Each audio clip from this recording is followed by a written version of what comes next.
السلام عليكم ورحمة الله وبركاته. ازيكم يا شباب، عاملين ايه؟ يا رب تكونوا بخير. انا زميلكم محمد ابو الفتوح، وهشرح معاكم السكشن الاول فيسيولوجي في مديول السي في اس. السكشن معانا بعنوان كاردياك اوسكالتيشن راديال بولس اند ارتيريال بلاد بريشر تكنيكس. العنوان عبارة عن 3 اجزاء بثلاث عناوين رئيسية هنتكلم عنهم في السكشن، فهنشرح كل عنوان في مكانه.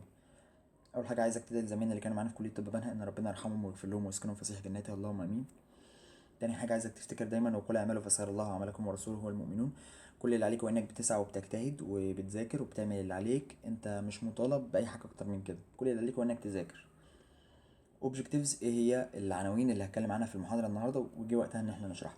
اول حاجه كاردياك اوسكالتيشن. يعني ايه كاردياك؟ كاردياك معناها عضله القلب. اوسكالتيشن هي عمليه السماع بالسماعه، فلما اجي اسمع حاجه بالسماعه دايما بتاعت الدكتور هقول عليها اوسكالتيشن. سماعه الدكتور اسمها ايه؟ اسمها ستيثوسكوب، وهقول له هو اسمها هيظهر قدامك في المكان بتاعها. معنى كلمه كاردياك اوسكالتيشن معناها ان انا هستمع لصوت القلب عن طريق الستيثوسكوب اللي هي السماعه. تاني حاجه عندنا بالبيشن اوف راديال بولز. في الجزئيه دي هتكلم عن ازاي احس الراديال بولس، النبض اللي ماشي في الراديال ارتري. تالت حاجه عندنا ميجرمنت اوف ارتيريال بلاد بريشر، قياس ضغط الدم. وقياس ضغط الدم ليه تكنيكين، هنتكلم عن التكنيك الاول والتكنيك التاني بالتفصيل. اخر حاجه الاوسكالتاتوري جاب، والاوسكالتاتوري جاب دي جزء من التكنيك اللي قبله، ولكن هحطها في عنوان لوحدها لانها مهمه جدا وهنتكلم عليها. اول حاجه عندنا كاردياك اوسكالتيشن. قلنا كاردياك عضله القلب، اوسكالتيشن عمليه السماع بالسماعه، اسمها اوسكالتيشن اوف هارت ساوند، هسمع اصوات القلب. بيقول لك في الانترودكشن ديت كده من الاخر، مش عايز منها اي حاجه، ما فيهاش اي اسئله. بيقول لك فيها ايه؟ ان القلب بتاع الانسان وهو بيضخ الدم وهو بينبض، قلب وهو بينبض بينتج عنه سيفرال ساوندز، اصوات عديده. السيفرال ساوندز عباره عن من اس واحد لحد اس 4، وانت هتاخدهم بالتفصيل اصلا اكتر من المحاضره او السكشن هنا. تمام. القلب بينتج عنه 4 اصوات، بقدر انا من ال4 اصوات دول اقدر اسمع منهم 2 بالسماعه. السماعه ايه؟ اسمها ستيثوسكوب، اهي الكلمه اهي ستيثوسكوب. طيب ايه هم الاصوات اللي انا بقدر اسمعهم بالسماعه؟ هم عباره عن اس واحد واس 2، وهم دول اللي انا هتكلم عليهم بالتفصيل في السلايد الجايه. هنتكلم دلوقتي على الاس واحد اللي هو صوت القلب الاول، والاس 2. تمام. اول حاجه السبب بتاع صوت القلب الاول هو غلق الصمامات بين الاذنين والبطنين. اسمها ايه؟ اول حاجه كلوجر اوف اتريوفنتريكولار فالفز، بقفل الصمامات اللي بين الاذنين والبطنين اللي هما الميترال فالف والترايكاسبيد فالف. نتيجه غلق الصمامات دي بينتج عنه صوت بسميه اس 1 اللي هو الصوت الاول للقلب. طيب الصوت التاني للقلب نتيجة كلوجر برضو، لو خدت بالك هتاخد ان الاتنين نتيجة كلوجر.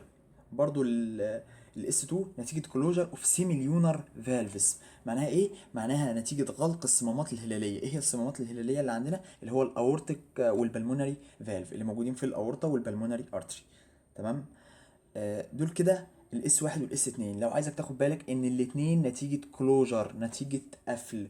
ويجي هنا جزئية عشان تساعدك في البصمجة، لازم تعرف ليه قفل. هقول لك انا على حاجة، لو انت عندك باب وجربت تفتح الباب ده مش هيطلع صوت، ولكن انت لو قفلت الباب فالباب بيترزع فبيطلع صوت. عشان كده لما يجي مثلا لو جالك اختيارات وقال لك نتيجة اوبن ولا كلوجر، لو فكرت في اوبن يبقى انت بتفهمش. لا، لازم تكون عارف ان كلوجر. ليه؟ لان الكلوجر هو اللي بيطلع صوت اصلا. ازاي فتحه يطلع صوت؟ فلازم كلوجر يطلع صوت. اديك دليل ان انت عندك مثلا وليكن الترايكاسبيد فالف. الترايكاسبيد فالف ده عباره عن 3 اجزاء بالشكل ده كده مثلا. عباره عن 3 اجزاء، 3 اجزاء دول بيضموا على بعض يقفلوا، عباره عن 3 اجزاء اصطدموا ببعض فهيطلعوا صوت. فهمت الفكره؟ طيب تاني حاجه البيتش اللي هو النبره. الصوت الاول نبرته ضعيفه، لو بيتش، وعشان لو بيتش هتلاقي عنده الفريكوانسي بتاعه 60 هرتز بس. تقول لي ايه العلاقه؟ اقول لك والله هتعرف ان حده، المفروض تكون عارف يعني من في الفيزياء او ايا كان، ان حده الصوت بتتناسب طرديا مع الفريكوانسي، التردد بتاعه. فلما اقول لك ان الصوت ده اصلا لو بيتش اللي هو النبره بتاعته قليله، حدته قليله مش واضح زي التاني، فتعرف ان هو تردده اقل. يبقى كام؟ 60 هرتز. الناحيه التانيه هاي بيتشد حوالي كام؟ 100 هرتز. تمام. يا رب تكون الجزئيه ديت وضحت. الصوت بتاع الاس 1 بيتسمع ايه؟ في صوره لب، وبيتسمع عن طريق حاجه اسمها البل. انما اللي هنا بيتسمع في صوره ضب، وبيتسمع عن طريق حاجه اسمها الديافرام. ايه البل وايه الديافرام وايه اللب وايه الضب؟ إيه اللب ده الاس 1، والضب ده الاس 2. طيب يعني ايه لب وضب؟ دي ملهاش معنى، دي كده الصوت احنا بنسمعه. فاهم انت؟ احنا وصفنا الصوت اللي احنا بنسمعه لب ضب، لب ضب. ده كده ايه؟ صوت القلب. ده وصفنا الصوت اللي بنسمعه بكلمه لب وضب. تمام. بعد كده بيتسمع عن طريق حاجه اسمها البل جرس، وعن طريق حاجه اسمها الديافرام. طب ايه دي بل وديافرام؟ دي هيجي ميعادها قدام. البل والديافرام دي اجزاء معينه موجوده في السماعه، تمام؟ دي اجزاء معينه موجوده في الاستيثوسكوب. بعد كده هنتكلم على الديوريشن، المده. الاس واحد المده بتاعته طويله، لونجر، بياخد قد ايه؟ بياخد حوالي 16 من 100 ثانيه. اما الاس 2 شورتر بياخد حوالي قد ايه؟ 1 من 10 ثانيه. تمام؟ طيب ليه ده اطول وليه ده اقصر؟ هتعرف دلوقتي لما انزل على الكاردياك سايكل. طيب المفروض ان انت خدت في المحاضره كام، الخامسه او السادسه؟ مش بص، انت عندك في محاضره من المحاضرات هتاخد حاجه اسمها الكاردياك سايكل، اللي هي دوره القلب، تمام؟ والدوره بتاعت القلب ديت هتاخد فيها حاجه اسمها فيزس، بتتقسم كده لمراحل. فالمراحل ديت احنا بدأنا نشوف بقى هنسمع الصوت الاول عند انهي مرحله، وهنسمع الصوت التاني عند انهي مرحله. حظك ان الاتنين اصلا صوتين جايين عند ايزومتريك، فهتبصمك كلمه ايزومتريك في الاتنين. الصوت الاول جاي في الايزومتريك كونتراكشن فيز، وفي الفيرست بارت اوف ايجيكشن فيز. طب انت كده عرفت ليه الصوت ده مدته اطول؟ ليه؟ اصل انت لو خدت بالك الصوت ده مدته اطول لانه بيقابل اصلا فيز ونص تقريبا، فهتلاقي مدته حوالي 16 ثانيه. انما هنا ده بيقابل ايزومتريك ريلاكسيشن فيز، وده مدته اقل شويه، 1 من 10 ثانيه. طب ايه بقى ايزومتريك كونتراكشن وايزومتريك ريلاكسيشن؟ والله انت هتاخدهم بالتفصيل في الكاردياك سايكل، ولكن ممكن تعرف كده ان الايزومتريك كونتراكشن بيكون القلب عبى الدم جوه الفنتركل اللي هو البطين، ولكن يبدا يضغط على الدم جوه البطين، يضغطه بدون اي تغيير في حجم العضلات، يفضل يضغط على الدم جواه ولكن بدون اي تغيير. وفي الفيز اللي بعدها اللي هي الايجكشن فيز يقوم مفرغ الدم، فيضغط القلب، يضغط القلب الدم جامد بالماسل فايبرز بتاعته، يقوم ضغط العضلات بتاعته، فيقوم يضخ الدم جامد جدا جدا جدا لاجزاء الجسم البعيده. دي كده الجزئيه دي. هنا الايزومتريك ريلاكسيشن ديت الفتره اللي فيها البطين بيرتاح عشان يتعبى دم من الاذين عشان يضخ الدم تاني. احسن مكان اسمع فيه السايت، ماشي، احسن مكان اسمع فيه الفيرست هارت ساوند في الميترال اريا والتريكاسبيد اريا. السكند هارت ساوند بسمعه في الاورتيك والبلمونري. طبعا دي حته حماده هلال على الاخر، يعني هو انا اصلا الصوت ده اسمه اورتيك وبلمونري، بسمعه في منطقه الاورتيك والبلمونري. هنا الاتريو فنتريكولار اللي هم التريكاسبيد والميترال، ما فيهاش اي حاجه تتقال. تمام؟ دي كده الجزئيه. بيتكلم يقول لك الصوت الاول اسمه لب وسببه كلوجر اوف اتريو فنتريكولار فالفز، الصوت الثاني اسمه دب وسببه كلوجر اوف سيميليونار فالفز. ما فيهاش اي حاجه تتشرح. خش على بعدها. بيقول لك السيجنيفيكانس ايه، انا هستفاد ايه لما اسمع صوت القلب الاول وصوت القلب الثاني؟ طب ما القلب يطلع اصوات زي ما يطلع، هنفرق معايا في ايه؟ قال لك والله اصل لو صوت القلب اب نورمال، لو انا سمعت صوت القلب مش طبيعي اقدر استنتج منه امراض. طب الامراض اللي انا اقدر استنتجها منه ايه؟ هتكون امراض متعلقه بالفالف. ليه؟ ما هو انا اصلا الاصوات اللي انا قدرت اسمعها حاليا هي سببها قفل للفالفات. طب لو انا ادركت ان الصوت ده فيه مشكله، الصوت ده اب نورمال عن الطبيعي اللي انا متعود اسمعه، ساعتها هيكون عندي مشكله في ايه؟ في الفالف. فبيقول لك اف اب نورمال، لو الصوت اب نورمال بينديكيت كاردياك ديسيز، بيطلع لي امراض متعلقه بالقلب. الفالفيولار ديسيز بتعمل حاجه اسمها مرمر. يعني ايه مرمر؟ اي صوت مرمر ديت معناها في الانجليزي اصلا معناها تمتمه او همهمه. فعارف انت لما مثلا ايه، واحد يلومك على حاجه تقول له انا ماليش دعوه عارف انت الكلام اللي مش واضح اللي انا قلته دلوقتي حالا ده اللي انت ما فهمتوش، هو ده معناها المرمر. معناها ان انا بقول كلام بصوت واطي ولكن مش واضح، فاهم انت؟ كلام ملوش معنى، مش واضح، مش قادر افهم منه جمله مفيده. هي دي المرمر. هنا بقى عندنا معناها ايه؟ معناها اي صوت غير طبيعي. اول ما اسمع صوت اب نورمال للقلب هقول عليه مرمر. تمام؟ الفالفولار ديسيز، امراض الفالف. طب اديني امثله على امراض الفالف عشان انت عمال حاسك كده عمال تفتي. اقول لك مثلا في حاجه اسمها ستينوزس. تمام؟ الاستينوزس ده مرض بيصيب الفالف نتيجة ضيق فتحة الفالف. يعني ايه؟ وليكن ده كده، كده خط فاصل والفالف هنا والفالف هنا، تمام؟ الفالف جزئين، هنتكلم عن الميترال فالف وليكن، تمام؟ الفالف جزء على اليمين وجزء على الايه؟ على الشمال. المفروض الطبيعي ان الفالف لما يفتح بالشكل ده، يكون كده وكده. شايف المسافة اللي بينهم قد ايه؟ طيب في الاستينوزس لما يجي يفتح الفالف هيفتح كده كده. شايف المسافه اللي بينهم قد ايه؟ حصل ستينوزس، المسافه اللي بينهم حصل فيها ضيق، فالمرض ده بيتقال عليه ستينوزس، حصل ضيق في المسافه اللي بتفتح في الفالف. في حاجه اسمها ريجيرجيوجيشن، تمام؟ هي كلمه كده مجعلصه كبيره قوي.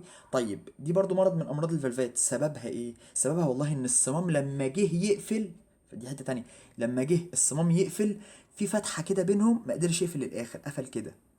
شايف الجزئيه دي؟ تعمل كارثه. ليه؟ لان الفالف الهدف منه ان الدم يمشي في اتجاه واحد، فتخيل ان في جزئيه لسه مفتوحه من الفالف ده، فيحصل ايه؟ ريجرجيشن، يحصل ريجرجيوكيشن، مش عارف، يحصل ارتجاع. تمام، يحصل ارتجاع للدم، الدم يرجع في الاتجاه اللي كان جاي منه اصلا. تمام. دي كده ايه السيجنيفيكانس. هنتكلم على الماتيريالز. انا بسمع بايه؟ بسمع بحاجه اسمها ستيثوسكوب، سماعه الدكتور. هيبدا يكلمك على الستيثوسكوب ديت بتتكون من ايه. طيب ما فيهاش اي حاجه يعني، ما فيش موضوع سؤال قوي يعني في الجزئيه دي، ولكن احنا هنوضح. اول حاجه اير بيس، قطعه اذن، اللي هم الحتتين دول اللي انا بحطهم اصلا في ودني. بيقول لك جزئيه مهمه هنا، بيقول لك ان الاير بيس ديت must be fitted to auditory meter. فين must be fitted to auditory meters؟ يعني ايه الكلام ده؟ معناها ان بتتلبس بطريقه معينه عشان تناسب فتحه الاذن او قناه الاذن. انت عارف ان الودن، القناه بتاعت الودن كده مثلا، فبيقول لك عشان تناسب الفتحه بتاعت الودن ليها طريقه معينه، عشان القناه دي مايله ليها، واخده ميل معين. وانت بتلبس السماعه لازم تلبسها بالميل ده عشان تسمع كويس. ادي كده اول حاجه. تاني حاجه بيقول لك ان الاير بيس اللي هما القطعتين دول كونكتد باي رابر تيوب، اللي هي ايه؟ الرابر تيوب اللي هي الحته دي كده. رابر تيوب معناها انبوب مطاطي، تمام، اللي هي الجزئيه دي من السماعه. متصل في النهايه بتاعته اللي هي الحته دي كده، اللي هي الحته الحديده ديت، اسمها ايه بقى؟ اسمها شيست بيس. الجزئيه دي اسمها شيست بيس، قطعه الصدر. يعني ده الترجمه الحرفيه، مفيش حاجه اسمها يعني قطعه. دي الشيست بيس اللي هي الحته الحديد اللي قدام دي. الحته الحديد اللي قدام دي فيها جزئين. الجزء الكبير اللي تحت ده اسمه الديافرام، الجزء الصغير اللي فوق ده اسمه البل. يبقى انا عندي اللي تحت ديافرام واللي فوق بل. ويجي هنا سؤال، انت نسيت اصلا انا كنت بسمع ايه بالبل وبسمع ايه بالديافرام. فيجي دور البصمجه هنا ان انا تفكرك. انت المفروض خلاص فهمت من الشرح اللي انا قلته، انت بالفعل قدرت تفهم، ولكن نيجي نبصمج يعني مش هيقل من كونك دكتور لو بصمجت. انت خلاص بالفعل اصلا فهمت. البل في حرف ال، فحظك ان الاس واحد مرتبط جدا بالال، حتى هتلاقي رقم واحد واخد ال. ماشي. تعالى قول لي بقى، الصوت ده كان اسمه لاب، ادي اول حاجه. كان لو بيتش. يعني ايه لو بيتش؟ يعني لو بيتش، يعني ايه لو بيتش ديت؟ معناها ان التردد بتاعه قليل ونبرته قليله، وكان حوالي 60 هرتز. تمام. كان لو فريكوانسي، ما احنا لسه قايلين اهو 60 هرتز. خدت بالك ان لاب جت مع لو بيتش وبعدين لو مش عارف فريكوانسي. طيب مش كده وبس، لا ده كمان لما اجي اسمعه هسمعه بالبل اللي اخرها ال بالبل. تمام. كده الالات مع بعضها في الاس واحد. فلما اجي اقول لك انا بسمع ايه بالبل، هيقول لك والله انا بسمع اللو فريكوانسي ساوندز. زي ايه كده؟ زي الاس واحد. طيب عكسه الديافرام، انت هي الالات كلها اتجمعت في ناحيه، وبقيه الحروف العشوائيه مالناش دعوه بيها، اتجمعت في ناحيه تانية. فيجي يقول لك الديافرام بتديتكت ايه؟ الهاي فريكوانسي ساوند. الهاي فريكوانسي ساوند دي كانت ايه؟ كانت اس 2. طيب البل ده كان ايه؟ كان اس 1. تمام. بي بسمع بيه اس 1 واس 2. تمام. المهم يعني ايه، خلصنا الجزئيه اللي فاتت ديت. البروسيجر بعد كده، الاجراءات اللي لازم اخدها وانا رايح اسمع الاصوات بتاعت القلب دي. اول حاجه تكون حضرتك في مكان هادي. دي اول كلمه كاتبها لك، يقول لك تكون في كوايت بليس، مكان هادي. تاني حاجه تلبس السماعه بالطريقه الصح، لازم تكون الايربيس ماست بي ويل فيتد مع الايديوتري ميترز بتاعتك. ادي تاني جزئيه. الجزئيات ديت حاجات بسيطه يعني، عبيطه ما فيهاش حاجه تتشرح. بعد كده على حسب الصوت اللي انا هسمعه هستخدم جزء من السماعه. الكلام منطقي جدا. فلو انا مثلا هاجي على الميترال فالف او ترايكاسبيد فالف فهستخدم البل. لو جيت على الاورتيك والبلمونري هستخدم الديافرام. كلام منطقي جدا. فيجي هنا بقى هسمع الاصوات دي منين؟ هو قال لك هناك في الجدول، قال لك والله بسمعها في الترايكاسبيد اريا او الميترال اريا، بس ما قالكش اصلا الاماكن ديت هسمعها فين او موجوده فين. دلوقتي انا جه بقى الوقت ان انا اقول لك الحاجات دي موجوده فين. ده كده وليكن ده كده خط كده، وده طلع الاول، طلع التاني.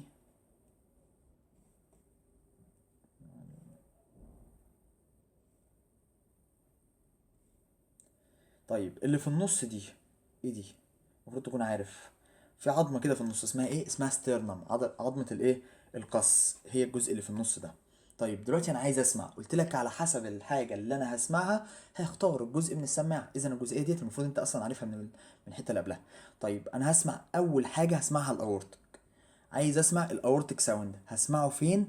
هيقول لك في السكند انتركوستال سبيس. ومش اي سبيس، ما هنا كده سكند انتركوستال سبيس هنا هنا كده، وهنا برضو سكند انتركوستال سبيس. قال لك والله الاورطه عند الرايت في الناحيه اليمين، فبيتسمع هنا كده. يبقى هنا كده الجزئيه دي في السكند انتركوستال سبيس، ماشي، بسمع منه الايه؟ الاورتك. ادي اول حاجه في المكان اللي انا مظلله ده. طيب البلمونري اسمعه فين؟ خلاص، هو تقريبا الاورتك اصلا لو انت تفتكر شكل القلب، الاورتك طالع كده والبلمونري طالع الناحيه التانية كده، يبقى على طول قصاده الناحيه التانية في السكند انتركوستال سبيس. هسمعه برضو هنا كده، ولكن فين؟ في الليفت سايد. هسمع هنا كده البلمونري. في شويه حاجات عايز اوضحها. ده مثلا الضلع الاول، طبعا الرسم ده رسم ايه زي ما انت شايف كده، حالته حاله، بس يعني هنمشي عليه. زي ما انت شايف ده كده الضلع الاول، ده الضلع التاني، ده الضلع الايه؟ التالت. المسافه بين الضلع والضلع، في مسافه بينهم بيتقال عليها انتر كوستال سبيس. كوستال اللي هو الضلع، فبيتقال عليها انتر بين، فبيقول لك المسافه بين الضلعين. طيب دي كده المسافة بين الضلع الأول والتاني اسمها فيرست انتركوستال سبيس. فهتاخد بالك إن دايما الانتركوستال سبيس بتتسمى على الضلع اللي رقمه أقل، فدي اسمها الفيرست انتركوستال سبيس، دي السكند انتركوستال سبيس. ولو حتى جيت تعدهم بالترتيب هتلاقي إن دي أول مسافة بين ضلعين ودي تاني مسافة بين ضلعين. تمام؟ ده لو أنت عايز تفهمها، أو ما فيهاش حاجة فين هي أصلا يعني بالفهلوة كده، فاهم الفكرة؟ كده اتكلمنا عن اورتك والبلمونري، ولو خدت بالك هتلاقيهم قريبين من الاسترنم، بيتسمعوا في الحتة دي جنب الاسترنم. طيب بعد كده بقى عندي حاجتين. الاورتيك، انا بقى يعني انا مش عايز اقفل الشاشه لانها هتمسح كل اللي احنا عملناه. بقى عندي إيه. بقى عندي الميترال والترايكاسبيد. معلش، بقى عندي الميترال والتراي كاسبيد. طيب تعالى نشرحهم هنا. التراي كاسبيد هسمعه عند اللور بارت اوف ستيرنم، وساعات مجازا بيتقال عليه الفورس انتركوستال سبيس. طيب التراي كاسبيد هسمعه فين؟ اللور بارت اوف ستيرنم، في المنطقه دي كده. شايف انت المكان اللي انا او اللي انا او في حتى علامه خضراء ورا البتاع ده اهو، في المنطقه دي كده هسمع الايه؟ التراي كاسبيد فالف. طيب لما اجي اسمع الميترال هسمعه فين؟ قالك لا، ده الميترال ده بيتسمع في الفيفث انتركوستال سبيس. طيب رايت ولا ليفت؟ قالك ليفت. ولكن هل لما اجي عند الضلع في الفيفث انتركوستال سبيس هنا كده هسمعه؟ قالك لا، ده لازم يكون عند حاجه اسمها الميد كلافيكولار لاين. يعني ايه ميد كلافيكولار لاين؟ قالك اصل والله جسم الانسان الخط اللي في النص ده تقريبا اسمه الميد لاين. تمام؟ ده اسمه الايه؟ الميد لاين. الحته اللي في النص ده، الخط اللي في النص ده الميد لاين. شايف دي عظمه اسمها الكلافيكل، اللي هي عظمه اسمها ايه؟ الترقوه. تمام؟ عظمه الترقوه. فلما اجي عظمه الترقوه دي بقوم قاسمها نصين وبعمل عندها لاين وهمي. شايف عند نص عظمه الترقوه اللاين وهمي هنا كده عنده هسمع المترال فالف. تعال نقرا الكلام ده ونشرحه. قلنا اول حاجتين، وبعدين هستخدم الجزء اللي هستخدم بيه على حسب هقيس ايه هستخدم بيه. فليكن مثلا هسمع الميترال والترايكاسبيد، يبقى هسمع بالايه؟ بالبل. تمام؟ الميترال هسمعه فين؟ قالك في الفيفث سبيس، في المسافه الخامسه، فيفث انتركوستال سبيس، في الميد كلافيكولار لاين. تمام؟ عند فين؟ عند الايبكس اوف هارت، عند قمه القلب، لان القلب زي ما انت شايف الايبكس بتاعته هنا والبيس بتاعته هنا كده، فهو عامل ايه؟ واخد شكل ده كده. تمام؟ تمام. الايبكس بتاع الهارت. تاني حاجه التراي كاسبيد هسمعه فين؟ هسمعه في اللور بارت اوف ذا ستيرنم، في اخر جزء في الاسترنم هنا كده، وساعات مجازا بيتقال عليه الفورس انتركوستال سبيس. تمام؟ مجازا كده بيتقال عليه الفورس انتركوستال سبيس او اللور بارت اوف ذا ستيرنم زي ما هم كاتبين. بعد كده هشيل البل وابلاي ايه؟ الديافرام. هبدا اقيس بالديافرام.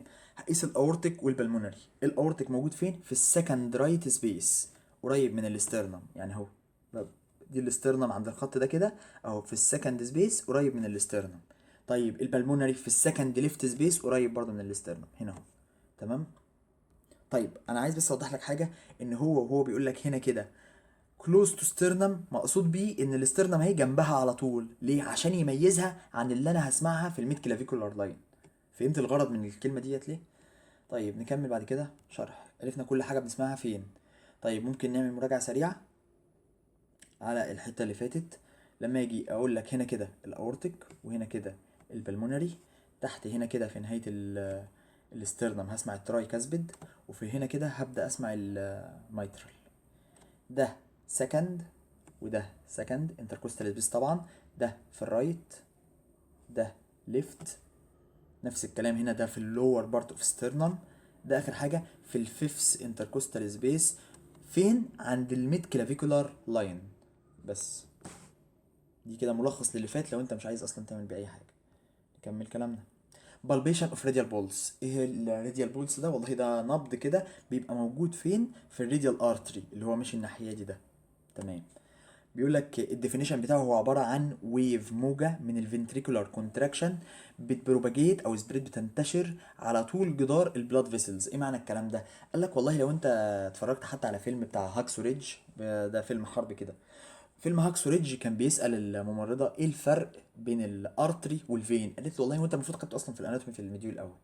قال لك والله ان الارتري بيبمب الدم، يعني لما يجي مثلا الارتري يطلع دم بيبولس، بيضخ الدم. يعني وليكن انا عندي هنا كده ارتري وانقطع من هنا كده، هلاقي الدم طالع منه كده بينضخ لفوق، ده كده الارتري. تمام. اما الفين لما الدم بيجي ينزل منه بيبليد، بينزف على طول، الدم بينزل منه ما بينضخش لفوق. واخد بالك انت؟ او المفروض ان انت عارف الفرق يعني بين طب ايه السبب في كده؟ قالك والله اصل الارتريز متوصله بصوره دايركت بالقلب، فالقلب كل ما ينقبض كل ما يضخ الدم، فالضخه ديت بتسمع فين؟ بتسمع في جدران الاوعيه الدمويه. طب اي جدران اوعيه دمويه؟ قالك لا، بتسمع في جدران الارتريز. عشان كده بيقول لك هي عباره عن ويف سببها الفنتريكولار كونتراكشن بتبروباجيت، بتنتشر على طول خط اللي هو الجدار الوعي الدموي. طيب بيقول لك الميثود او البروسيجر بتاعته، الطريقه اللي انا هحس بيها الراديال بولس. الراديال بولس ده هشوف الضغط او النبض اللي ماشي فين في الراديال ارتري. ازاي؟ قالك والله هجيب الثلاث صوابع دول، بالثلاث صوابع اللي انت شايفهم دول، الاندكس، الميدل، واخر حاجه الرينج فينجر. ده الصباع ده اسمه الاندكس، ده اسمه الميدل فينجر اكيد كلنا عارفينه، والرينج فينجر ده الصباع بتاع الخاتم. تمام. دول كده الثلاث صوابع. هاجي بالفلانجيس اللي هي الانامل او الاطراف بتاعتهم اللي هي العقل بتاعتهم اللي قدام ديت خالص. ماشي. واقوم حاططها على الجزء ده من الايد، وابدا احس البولس بتاع اسمه ايه ده، الراديال ارتري. طبعا كلنا بنشوف في الافلام بيقوم جاي حاطط صباعين كده ولا بتاع، بس هي دي الطريقه الصح، ان هو يجيب ثلاث صوابع ويلفهم من ايده من تحت كده، ويبدا يقيس من خلاله الراديال بولس. طب هديك انا بقى سؤال، ليه انا بقدر اسمع الراديال بولس في المنطقه دي؟ طب انا عندي شرايين كتير، طب انا عندي البريكيال فوق، وعندي في فروع كتير قوي من الارتريز، ليه ده بالتحديد؟ قالك والله اصل انت عارف ان الارتريز بشكل عام بتكون بتتحرك في جسم الانسان ديب عشان ما تتقطعش بسهوله، عشان افضل محافظ عليها. ولكن لحسن حظنا ان الراديال ارتري ده بيجي عند المنطقه دي ويطلع سوبرفيشال شويه، يبقى سبكوتينيوس تحت الجلد على طول. ادي اول سبب. تاني سبب عندنا هو اني بقدر ازنق الارتري ده اجينست بون. يعني ايه؟ بقدر ادفعه على عظمه. ليه؟ ما انا ممكن اضغط عليه، ولكن لما اضغط عليه يختفي من تحت ايدي، يتحرك من تحت ايدي بين التيشوز بتاع الجسم الانسان. قال لك لا، ده وهو هنا كده بقوم ضغطه وبخلي في ظهره، يعني في ظهر الارتري ده الريديوس بون اللي هي عظمه الريديوس، فما بيقدرش يتحرك من تحتها، ما بيقدرش يهرب مني. فاهم الفكره؟ فساعتها هقدر احس بالنبض بتاعه. تعال نقرا. بيقول لك باي بالبيتنج، احط صباعي باللور بارت اوف راديال ارتري، في الجزء اللي تحت من الراديال ارتري. فين؟ اقول لك اوفر ذا لور بارت اوف راديوس، عند اللور بارت اوف راديوس. اتس سبكوتينيوس، بيكون ايه يعني سطحي الى حد ما. باي بالمر اسبكت، يعني ايه بالمر اسبكت؟ براحه اليد، يعني مش هقيسه بصوابعي بضفري من بره، لا قصده من الناحيه التانيه. تمام، يعني كلام بديهي ومنطقي. اوف ذا تيرمينال فالانجيس اللي هي الاطراف النهائيه في الميدل 3 فينجرز، الاندكس والميدل والرينج فينجر. كلام على فكره يعني تحسه حماده هلال ما فيهوش حاجه تتشرح، بس احنا بنحاول يعني نطلع منه حاجه تتشرح. بعد كده السيجنيفيكانس اللي هي الاهميه. بيقول لك والله اهميه الراديال بولس ده اربع حاجات: ريت وريزم، الاتنين دول مع بعض، والفورس لوحدها والستيت لوحدها او الكونديشن لوحدها. اول حاجه الريت، اقدر اعرف منه عدد نبضات القلب لكل دقيقه. اعرف منه القلب بينبض كام مره في الدقيقه، والنورمال بتاعه كام؟ من 60 ل 90. اهو بيقول لك ات انديكيتس الهارت ريت، اعرف منه الهارت ريت. ليه؟ مع كل انقباضه قلب الارتري ده بينتفض انتفاضه، فانت بتحس بيها. طيب لما تحس وانت ماسك مثلا وانت بتحس بيه كده، عديت مثلا وليكن 70 انتفاضه، 70 انتفاضه في الارتري معناها ان 70 انقباضه في القلب، معناها ان الهارت ريت 70 بيت في مينيت. تمام. دي كده اول جزئيه. تاني حاجه الريزم، الايقاع، اقدر اعرف منه اذا كانت ضربات القلب منتظمه ولا غير منتظمه. هو بيقول لك انديكيت الريزم اوف هارت. ازاي؟ قال لك والله الجزئيه دي بقى فيها ايه، حته سنس كده. لو انا بحط ايدي فببدا اقيس ببلبيت البولس عادي خالص ماشي، وابدا اشوف لو المسافه بين كل نبضه والتانيه تقريبا متساويه خلاص، فساعتها بيكون النبض منتظم ريجولار. طيب لو انا حسيتها غير متساويه، بينبض نبضه نبضه بعدين يقوم نبضتين بعدين نبض، فاهم انت؟ لما يكون irregular بحس بيه. ولعلمك بقى لازم تشوف الريزم قبل ما تشوف الريت. تقول لي ليه؟ ايه العلاقه ده بده؟ هقول لك ليه. اصل احنا عندنا بنستسهل.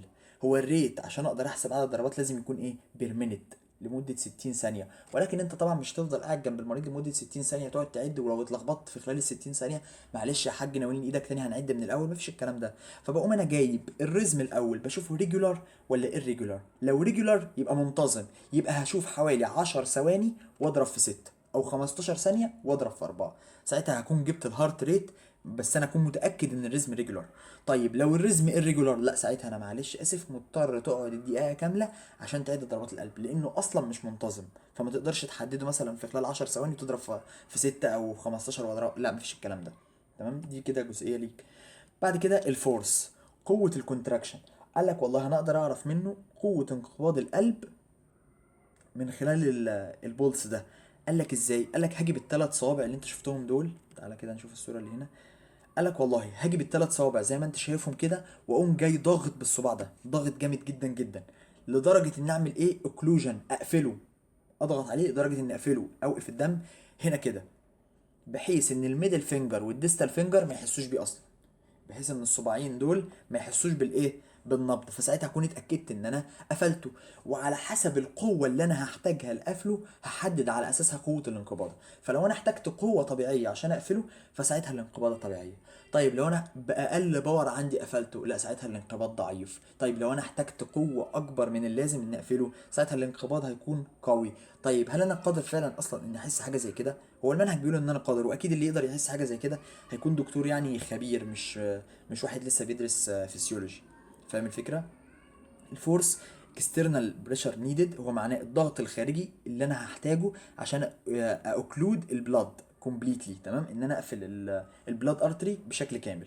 تيستد باي بريسنج اون ذا ارتري، اضغط على الشريان بالبروكسيمال فينجر. يعني ايه بروكسيمال فينجر؟ المفروض ان انت عارف اصلا يعني ايه بروكسيمال. بروكسيمال معناها نير تو اوريجين، بروكسيمال معناها نير تو اوريجين. طيب اصل الشريان ده جاي منين؟ قال لك والله ده اصل الشريان جاي من هنا اصلا، يبقى الاوريجين بتاع الشريان جاي من الناحيه دي. فلما اكون قريب من المنبع بتاع الشريان هقول عليه البروكسيمال، وده الميدل وده الديستال اللي هو الايه؟ البعيد. دي ملهاش علاقه باسامي الصوابع، يعني ده اسمه اندكس وده اسمه ميدل وده اسمه رينج، دي ملهاش علاقه باسامي الصوابع، انا هنا بصفها ده بروكسيمال وده ميدل وده ديستال. اتمنى تكون الجزئيه دي وضحت. فبيقول لك انا هضغط بالبروكسيمال فينجر لدرجه ان انا ما احسش، عشان اقفل الشريان وما احسش بالنبض في الميدل فينجر والديستال فينجر برضو. تاني حاجه بينديكيت حاجه اسمها سيستوليك بلاد بريشر، بعرف اقيس منه ضغط الدم الانقباضي. ايه حوار اقيس منه ضغط الدم الانقباضي؟ خلي الجزئيه دي هقولها قدام، تمام، هتتشرح قدام ما تقلقش. اتس described as normal او weak او large، يعني على حسب بوصف قوه الانقباضه، على حسب ضعيفه ولا نورمال طبيعيه، ويك ضعيفه، ولارج اللي هي قويه.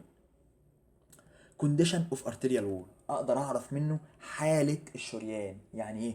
اعرف اذا كان المريض ده عنده تصلب في الشرايين ولا لا. ازاي؟ بقوم جايب الثلاث صوابع دول وافرك حرفيا كده، وافرك الشريان تحت ايدي.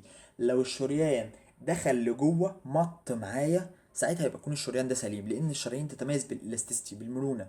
فلو مط معايا ساعتها هكون عارف ان الشريان ما فيهوش اي مشكله. طيب لو انا جيت اضغطه كده حسيته مش راضي ينضغط معايا بيقاومني، حسيته ان السطح بتاعه طف حاجه كده ناشفه، مش لينه ما بتروحش وتيجي معايا، ساعتها عارف ان المريض ده عنده اثيروسكليروزس، تصلب في الشرايين. تيستنج باي بريسنج، الضغط والرولينج اللي هو التحريك الريديال ارتري باي فينجرز. لو كورد لايك، لو عامل زي الانبوبه الناشفه، ساعتها يكون المريض ده عنده ايه؟ اثيروسكليروزس. دي كده متعلقه بالريت والريزم، اهو جايب لك وقت وبيعد بقى من خلاله الحاجه. طيب اللي جنبها دي متعلقه بالفورس، ان انا هقفل من هنا وبحيث ما احسش بالنبض هنا. وديت اخر واحده متعلقه بالكونديشن اوف ذا ارتيريال وول، احس بحاله الشريان هل هو فعلا سليم ولا لا. لو خدت بالك السهم بيقول لك افركه، اللي هو فاهم سهم من هنا ارجع لورا، فانت جاي كده تقوم ضاغط ولافف ايدك حواليه، فاهم انت؟ ضاغط ولافف ايدك لبره، فساعتها هتحس بالايه؟ بالارتري. اخر جزئيه معانا وهي measurement of arterial blood pressure. هبدا اقيس ضغط الدم. ايه هو ضغط الدم؟ هو اللاترال بريشر على الارتريال وول. والله هو ضغط ايه؟ ما هو الارتريال بلاد بريشر معناها ضغط الدم على جدران الفيسلز، ضغط الدم على جدران الشرايين. طيب انا مش فاهم حاجه، او انت يعني هو احنا ما خدناش الكلام ده، بس المفروض يعني ايه هشرحه. في حاجه اسمها هيدروستاتيك بريشر. يعني ايه هيدروستاتيك بريشر؟ قال لك الضغط الهيدروستاتيكي معنى الكلام ده ان هو جسم الانسان، او مش جسم الانسان، ايه الهيدروستاتيك بريشر ده؟ هنتكلم في الهيدروستاتيك بريشر بعيد عن جسم الانسان، معلش خليك معايا.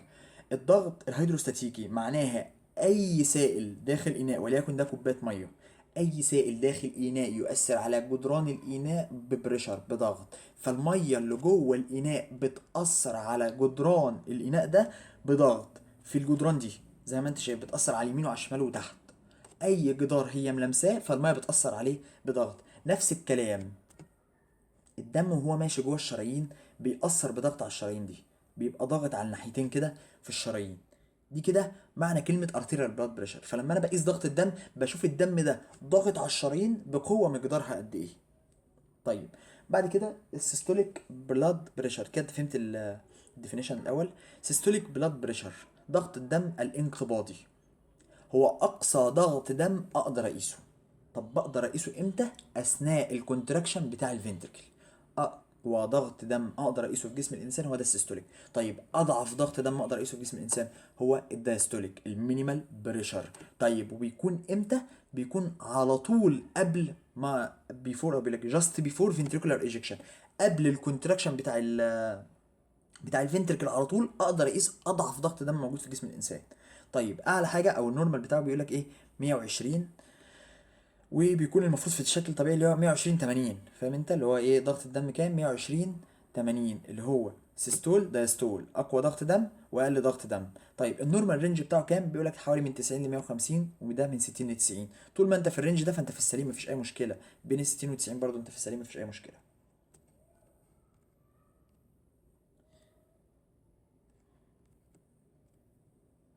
طيب الماتيريالز ايه هي الحاجات اللي انا هستخدمها عشان اقيس ضغط الدم في جسم الانسان؟ الاستيسكوب، السماعه، مفيش اي مشكله. تاني حاجه سفيجمو مانوميتر. وتعالى نقسم الكلمه. سفيجمو دي كلمة متعلقة، كلمة يونانية تقريبا متعلقة بكلمة بولس اللي هو النبض. ومانوميتر معناها بريشر، يعني الجهاز اللي بيقيس الضغط، مانوميتر.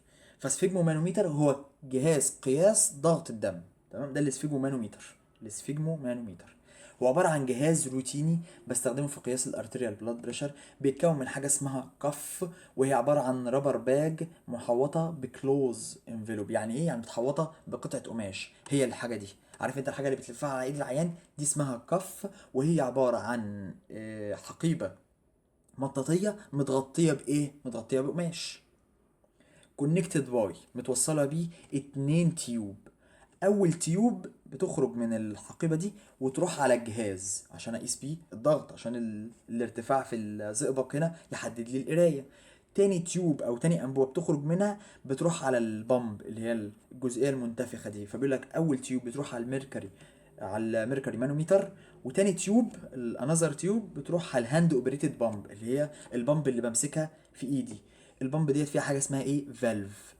فالف اللي هو الصمام. البامب دي بقفل الصمام وابدا اضغط عليها فتبدا تضخ الهواء جوه الكف. طيب وقت ما عاوز افرغ الهواء بقوم فاتح الصمام اللي هو الفالف، الجزئيه دي. طبعا كلنا اكيد يعني اتوقع كلنا شفنا جهاز ضغط، ولو حد نزل السكشن هيكون شاف الكلام ده، او مش هيحتاج يسمع اصلا الحاجه دي. ميثودز اوف ميجرمنت، قياس ضغط الدم. والله في طريقتين، حاجه اسمها بلباتوري وحاجه اسمها اوسكالتاتوري. بلباتوري دي هستخدم فيها ايدي، هبلبيت هستخدم فيها ايدي. اما الاوسكالتاتوري خلاص عرفت هستخدم فيها السماعه، مش محتاجه. طيب البلباتوري ميثود بقدر اعرف منها السيستوليك بلاد بريشر بس، اونلي سيستوليك بلاد بريشر. بقدر اعرف منها ضغط الدم الانقباضي فقط، ما اقدرش اعرف منها الداستوليك. طيب الاساس العلمي بتاعها ايه؟ انا عايزك تعرف الاساس العلمي بتاع كله عموما. يعني الاساس العلمي ده انت لو فهمته هتقفل وتكمل انت قرايه. الاساس العلمي ان انا قلت لك عندي هنا كده في دم ماشي جوه الايه؟ جوه الاوعيه الدمويه. الدم ده بيأثر بضغط على جدران الاوعيه الدمويه سواء فوق او تحت. انا هعمل حركه ذكيه جدا، هاجي على ده اللي هو الارتري ده، واقوم لافف حواليه حاجه. الحاجه دي هتكون ايه؟ هتكون الكف، اللي هي الحاجه اللي بربطها الحاجه اللي بلفها حوالين ايد العيان، واخلي الكف دي تاثر هي كمان بضغط. تقول لي ايه ده ايه ده ايه ده ايه الكلام الكبير ده؟ هقول لك هو مش انت بتاثر بضغط؟ الضغط ده وليكن قيمته اكس. قال لك اه، طب انا كمان هاثر بضغط قيمته اكس زائد واحد مثلا، هزود عن الاكس ديت اكسيه كمان او جزء صغير. ايه اللي هيحصل هنا كده؟ لكل فعل رد فعل معاكس له في الاتجاه ومساو له في القوه. انا هساويك في القوه وهضدك كمان في الاتجاه، فيبدا يحصل حاجه اسمها اوكلوجن. اوكلوجن يعني ايه؟ يبدا الارتري يقوم يتقفل. طيب ايه اللي بيحصل؟ تاني نقول تاني. ده كده الارتري ماشي فيه دم، الدم ده بيأثر على الجدران، هقوم انا لافف حوالين الدم ده كف، واقوم مأثر بضغط عكسي بحيث انه يقوم قافل الارتري. يقول له بس كفايه كده، يقوم قافل عليه، مأثر بنفس القوه في اتجاه معاكس، فيقوم قافل الايه؟ الارتري. القوة اللي هتلزمني عشان اقفل البتاع دي بتساوي القوة اللي الارتري بيأثر بيها على الجدران. الاتنين دول بيساووا بعض. ساعتها لو انا عرفت القوة اللي انا أثرت بيها، هقدر اعرف القوة اللي الدم بيأثر بيها، وهي دي الاساس العلمي اللي انا هقيس على اساسه. طبعا الكلام ده مش مكتوب بالشكل العلمي اللي احنا قلناه ده. بيقول لك when pressure inside the cuff، لما الضغط جوه الكف raised just above the systolic pressure، اول ما يرتفع فوق السيستوليك بريشر، فوق قيمه الضغط الانقباضي على طول، الاندرلاين بريكيال ارتري اللي هو شريان البريكيال اللي هو اللي هنا ده، الشريان اللي هنا ده اسمه البريكيال ارتري. البريكيال ارتري اللي بيحصل فيه ذا بلاد فلو وود ستوب، الدم اللي جواه هيبدا يقف، والريديال بولس ديسابير، النبض اللي هنا كده مش هحسه.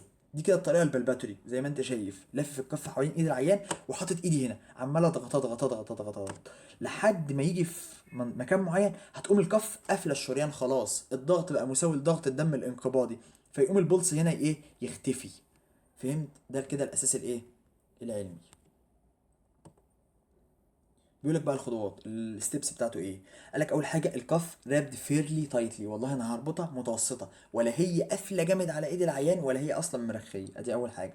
تاني حاجه هقوم حاططها around the arm حوالين الدراع with its lower edge about 3 سنتيمتر about الانتي كيوبيتال فوسا. والله الفصه اللي موجوده في الدراع من قدام، الفصه اللي هو الدراع كده كده والدراع بقيته كده، الفصه اللي هنا ديت هطلع فوق الفصه دي بحوالي 3 سم، اخلي نهايه الكف فوق الفصه ب 3 سم. وعندي كونكتنج تيوبس. التيوبس دي فاكر بتاعت ايه؟ كان عندي اتنين تيوب متوصله بالجهاز وتيوب متوصله بالفالف. الاتنين تيوب دول هم دول اللي بيتكلم عليهم، هيكونوا على الميديال سايد اوف ارم. يعني ايه على الميديال سايد؟ زي ما انت شايف، استنى اهي، التيوبس على الميديال سايد. ما ينفعش وانا بركب الكف الاقي التيوبس دي لفه الناحيه التانية في ظهر الدراع، ساعتها لا، لازم تكون التيوبس على الميديال سايد زي ما انت شايف بالشكل ده. ادي اول حاجه. تاني حاجه محتاج يكون الجهاز في نفس مستوى الدراع، في نفس مستوى القلب تقريبا. ادي تاني حاجه. تعالى نقرا. بقول لك الجهاز should be put at the same level of heart، لازم يكون في نفس مستوى القلب تقريبا، في نفس مستوى الدراع كمان. تالت حاجه ابلبيت الريديال بولس بالتلاتة فينجر اللي احنا قلناهم، زي ما انت شفت كده حاطط التلات صوابع بتوعه على ايد المريض. ابدا انفليت يعني تضخم او املى الكف باستخدام البامب اللي هي الجزء اللي انا بفضل اضغط بيه، وانا قافل الفالف. طب ما اكيد، ما هو انا لو فاتح الفالف اصلا الهواء هيسرب، فالميركوري مش هيزيد في الجهاز. ماشي. until the radial pulse disappear، لحد ما النبض اللي جوه الريديال ارتري يختفي، وافضل سايب الفينجر عليها، وبعدين اقوم open the valve to reduce the pressure until the radial pulse is felt again. الريدنج ليفل when the radial pulse reappears again. قال لك والله الفكره ايه؟ قال لك الفكره ان انا هعلي ضغط الدم زياده اكتر من الطبيعي، يعني وليكن السيستوليك بلاد بريشر عندي 120، ده كده ضغط الدم الانقاضي بتاع الشخص اللي انا بقيسه. قال لك لا، انا هعليه لحد 150 في الجهاز، ساعتها الصوت هيختفي. تمام. وابدا انزل من ال 150، اقوم فاتح الفالف وابدا انزل بالراحه خالص. طول ما هو نازل انا مش سامع صوت. اول ما اسمع الصوت عنده اقوم عامل ستوب واقيس الضغط. هيعمل صوت امتى؟ عند ال 120 بس، مش محتاجه. ده معنى الكلام اللي مكتوب.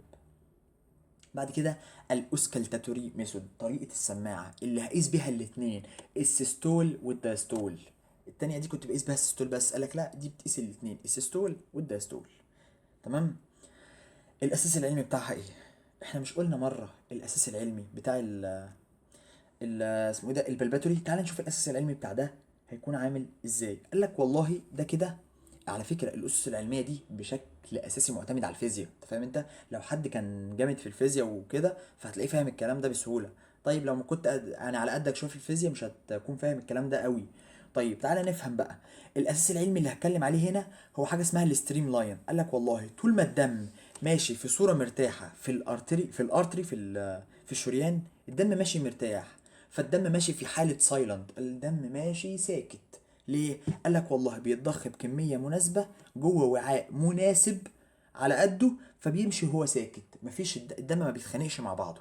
قال لك لحد هنا ما عنديش اي مشكله. امتى تحصل المشكله بقى؟ لما ابدا اسد المكان ده.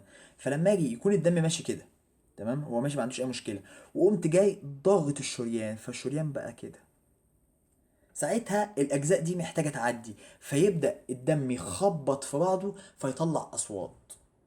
تمام. الدم بعد ما كان بيمشي في مكان في شارع واسع جدا، لا ده المكان اللي هو بيتحرك فيه بقى ضيق، فيبدا الدم يتخانق مع بعضه. طب يعني ايه يتخانق مع بعضه؟ يبدا يطلع اصوات. الاصوات دي اسمها ايه؟ اسمها كورتكوف ساوندز.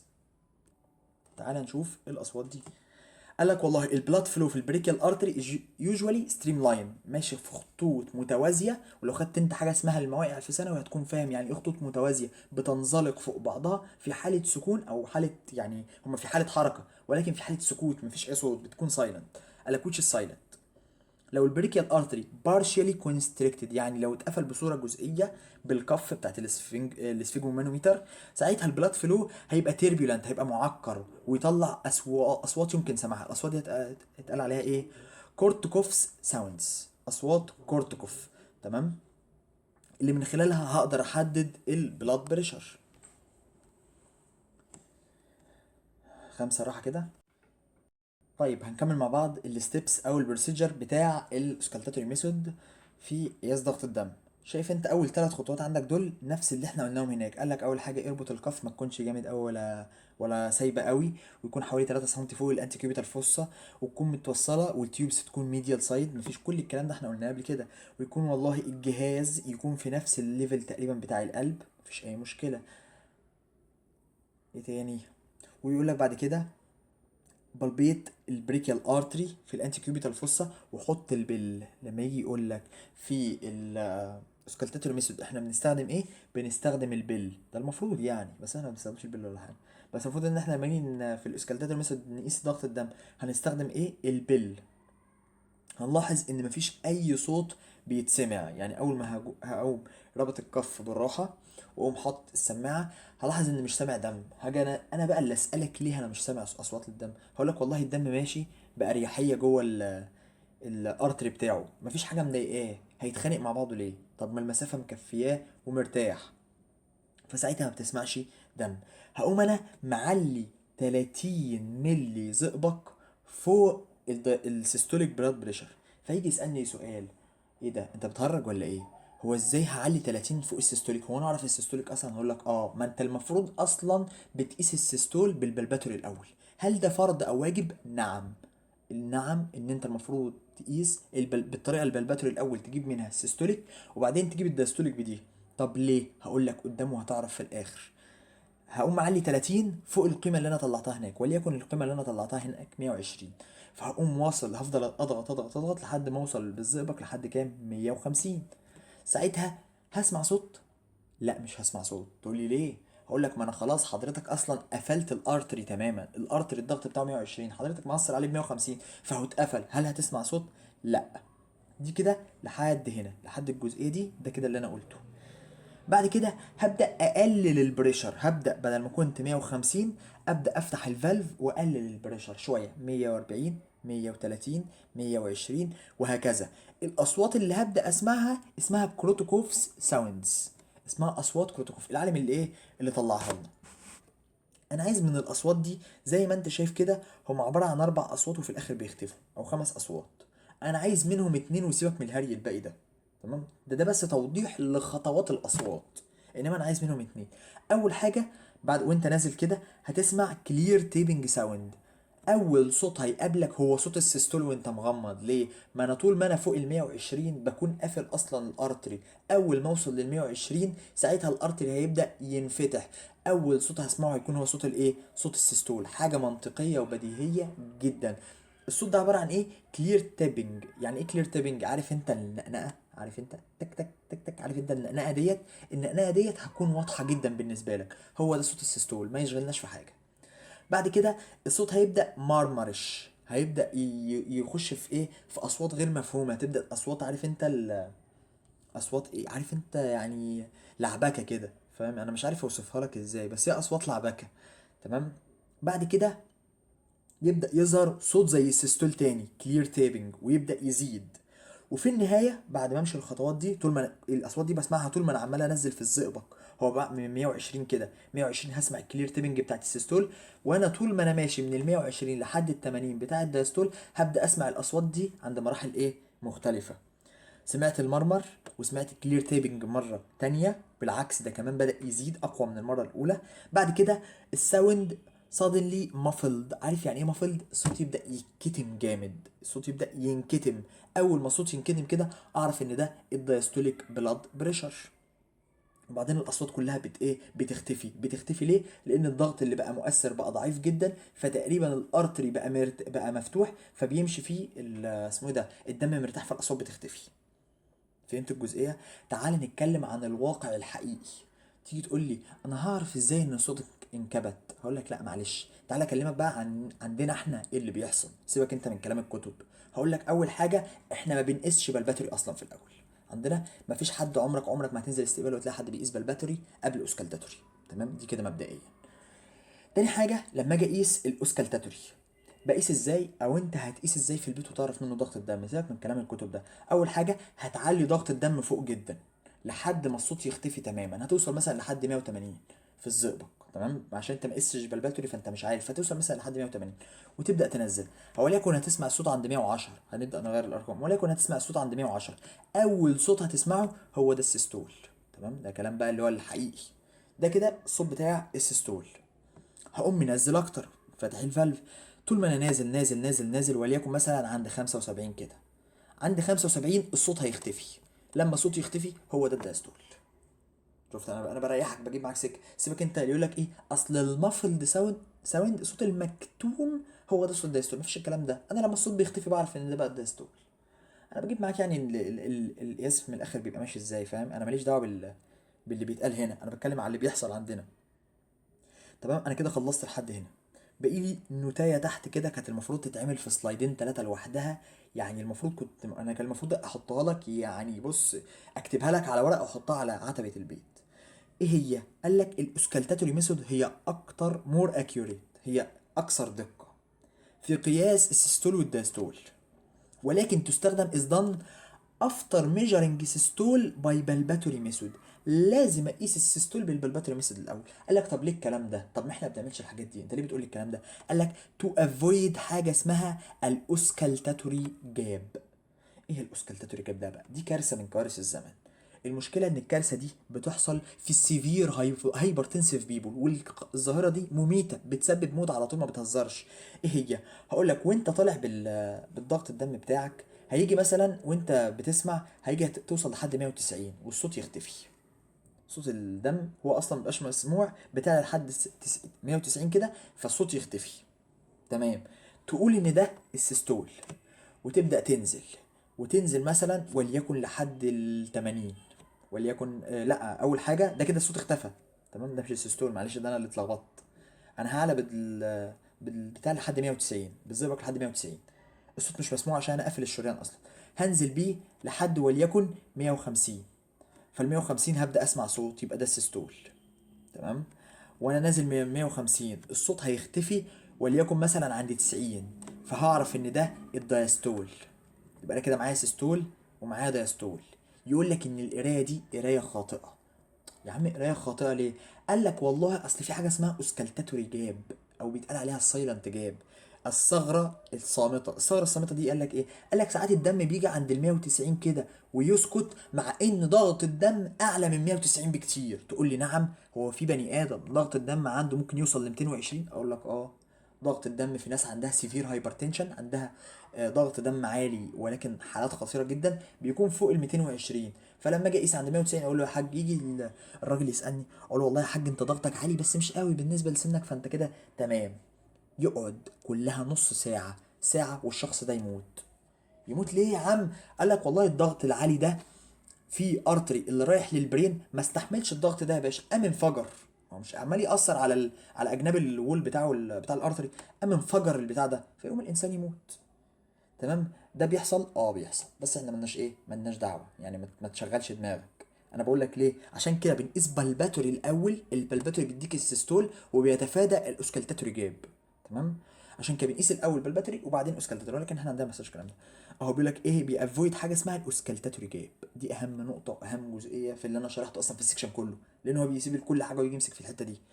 بيقول لك disappearance of cortical sounds above the systolic pressure and then reappear at lower pressure. دي كده طريقة ضغط قياس ضغط الدم. دي بقى اللي هي الطريقة اللي هو انت بتضغط لحد من مثلا 120 فيقفل، فتقوم وهو نازل كده اول ما يبدأ يعمل صوت تعرف ان ده السيستول، وتسيبه اول ما يعدي تعرف ان ده الديستول. بس انا شرحتها لك بالطريقة الايه المصري اللي بيجيب من الاخر. الادفانتجز بتاعت البلباتوري بتافويد الاوسكالتاتوري جاب. ماشي. الديس ادفانتجز بتاعتها inaccurate في بتقيس اونلي الايه السيستوليك. طيب اما الاوسكالتاتوري ميثود اكيوريت، مور اكيوريت، تمام، وبتقيس السيستول والداستول. والديس ادفانتجز بتاعتها انها بيحصل فيها حاجه اسمها الاوسكالتاتوري جاب. طيب دي كده الحته بتاعت الاوسكالتاتوري جاب. شايف ده كده الكوريكت فين الميشرد سيستوليك بريشر؟ شايف ده؟ ده كده السيستوليك بريشر اللي انا قسته، ولكن السيستوليك بريشر الحقيقي فوق، فحصل كارثه. اهي الاوسكالتاتوري جاب دي ساعات بيسموها السايلنت جاب، لانها الثغره الساكته الصامته، مفيش اي صوت بيظهر فيها او بيحصل فيها. شويه اسئله بقى يعني ايه نحلهم مع بعض في السريع قبل ما تقفل. الاجابات موجوده في السلايد اللي بعدها لو انت عايز تقفل الفيديو مفيش مشكله. الاس واحد واخد حرف ال يبقى هيرد از لاب، وهيرد باي بسمعها بايه؟ بالبل بتاعت السماعه. ده ضب وبسمعه بالايه؟ بالديافرام. الاس سببه كلوجر. وبعدين ابدا افكر في الاتريو فنتريكولار فالفس. تمام. الاس 2 سببه ايه؟ برضه كلوجر، ولكن في الايه؟ في السيمي ليونر فالفس. السيجنيفيكانس بتاعت البالبيشن بتاع الراديال بولز 1 و2 و3. بقيس منها الريزم، بقيس منها الهارت ريت، بقيس منها الكونديشن اوف ارتيريال وول، بعرف منها كمان الفورس اوف كونتراكشن. ويوز بالباتري ميثود تو افويد. دي بقى بص، دي حط تحت السؤال ده، هو ما بيجيبش الحته دي عاده يعني، عاده لو جاب سؤال واحد هيبقى جاي في الحته دي، انما لو زود عن كده فهيجيب في اجزاء تانية عادي. تو افويد الاوسكالتاتوري جاب. دي الاجابات. وبكده يكون السكشن خلص، وشكرا يا شباب، ربنا معاكم.